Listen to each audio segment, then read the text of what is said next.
Hey dudes, Silvite Soltis here, and today I've got a bit of a different video for your viewing pleasure.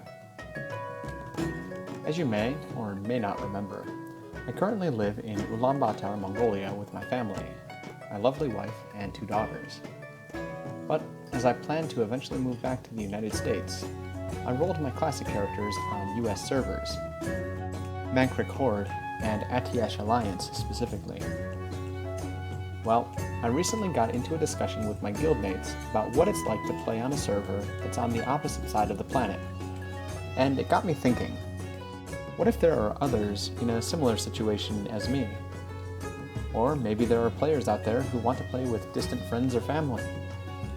After all, the world is a big place, and it's getting more and more globalized by the year. So international gaming is just becoming more and more common as well. So, since I've got quite a bit of experience playing from Asia at this point, I thought it might be fun to list out some of the positive and negative aspects to this type of play. Before getting into it though, I'd just like to ask that you subscribe and hit the bell for notifications so you don't miss out on videos like this in the future. Also, consider checking out my blog if you want a preview of content that's to come, as I usually post over there first. In any case, I hope you enjoy.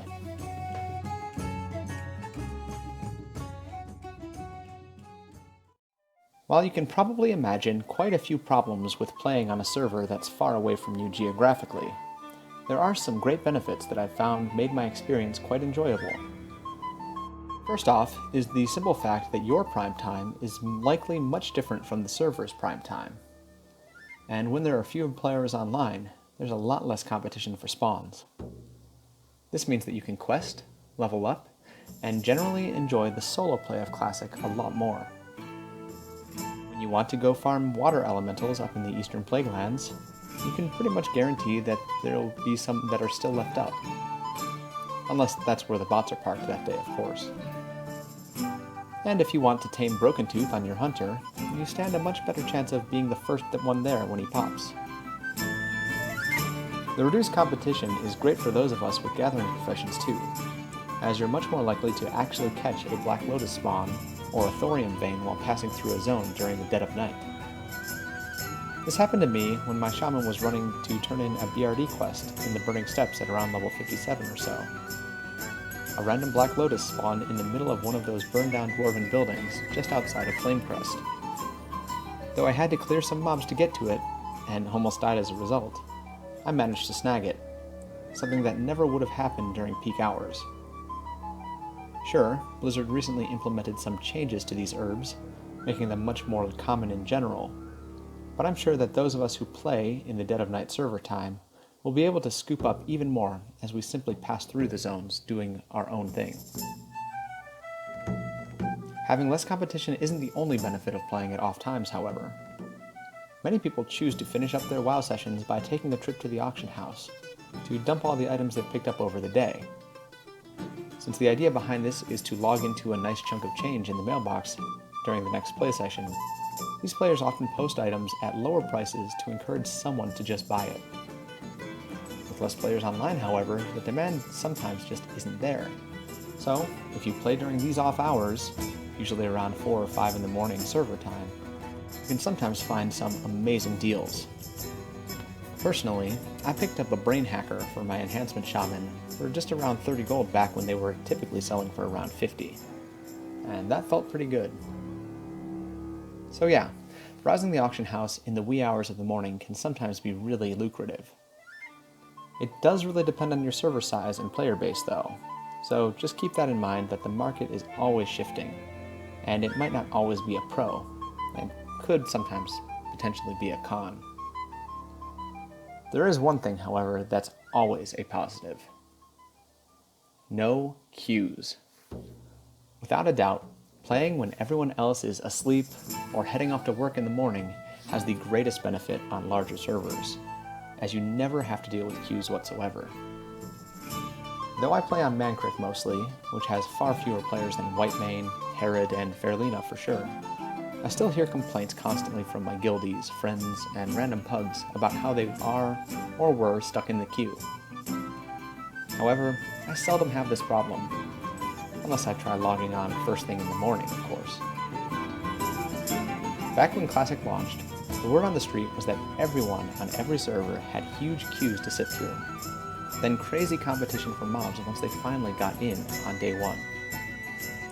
Luckily for me, I had work that day, so even though I wanted to experience the launch, I had to wait until around 5:30 p.m. to finally start questing in the Valley of Trials. But oh man, it was worth it. I got home, set up my stream, and played for 3.5 hours straight with no queues, disconnects, competition, or any other issues. It was awesome. And I'm happy to say that even now, I still have no problem with queues. Alright, so you get to play without queues or other players stealing your mobs. That's great, but what must you give in return? Everything. Well, not really, but still quite a bit. First off, if you're playing on a server on the other side of the world, and have much different times than everyone else, you can expect to find issues finding groups for what you want to run. Of course, it's easier if you're playing a tank or a healer, but if you're a lone hunter, you're pretty much SOL. To make matters worse, out of the limited number of players online at these strange times, only a few are typically functioning properly. I can't count the number of dungeon runs I've had with a terrible player, only to find out that they were simply falling asleep at their keyboard. Hell, I once led a ZG pug at only 11 p.m. server time, and it still took 3 hours. People just kept coming in and then leaving due to being tired.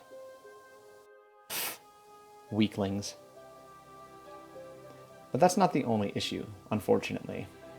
If you're interested in raiding, or any large-scale group content really, you'll need to find a guild that matches your schedule, or alter your playtime to fit into one.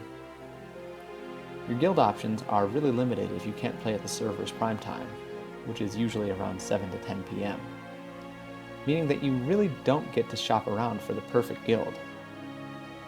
Instead, you sort of have to just accept a guild that meets at times that you can make. So, if there's only one guild that raids at 4 o'clock in the morning, you know where your new home is, regardless of the actual players in it. And speaking of guilds, a lot of those that raid nowadays have a big emphasis on getting world buffs before raid night. Rallying Cry of the Dragon Slayer, the Dire Maul Tribute Run buffs, and the Spirit of Zandalar, to name a few. These buffs are a huge boon to any raid team, but if you play it off hours, you're pretty much out of luck. Guilds on most servers coordinate these buffs to benefit the largest number of raiders, meaning that you'll probably miss all of them if you're not online at the prime time on any given day.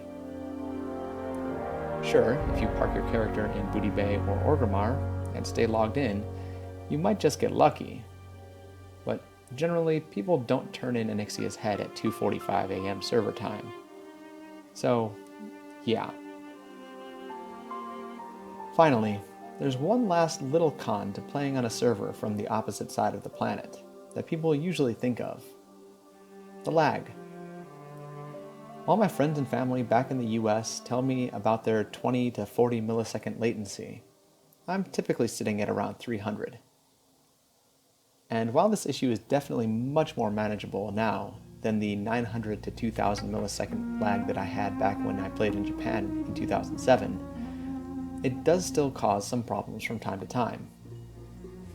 Most notably, I tend to get disconnected quite often, or get the strange buggy disconnect where the chat still works completely normally. Honestly though, this is the smallest issue that I've faced in my classic adventures. So as long as you've got decent internet wherever you are, you can probably cope with this one.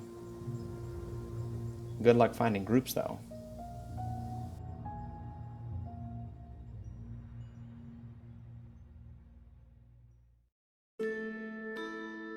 So yeah, there's just a few of the good and bad sides to playing on a faraway WoW server.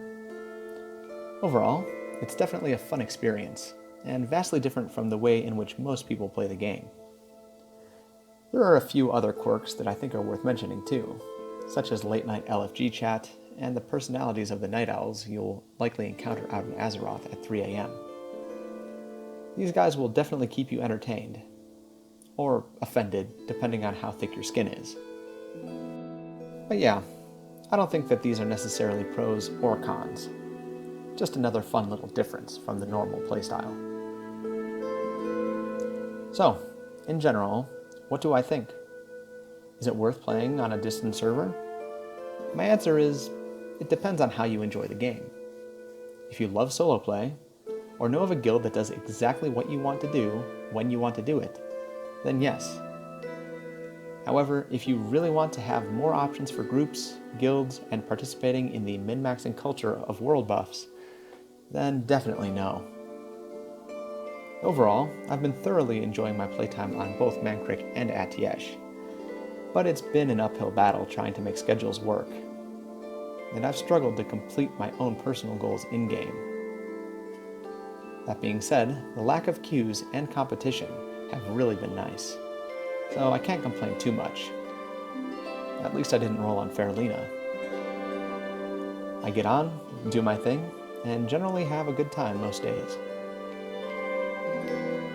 So again, I'd say it depends on your goals and personal schedule, but it can be worth it. However, I'd like to know what you think. Do you play on a distant server, far from everyone in your guild? How do you make things work? Or do you just always stay close to home to avoid scheduling conflicts?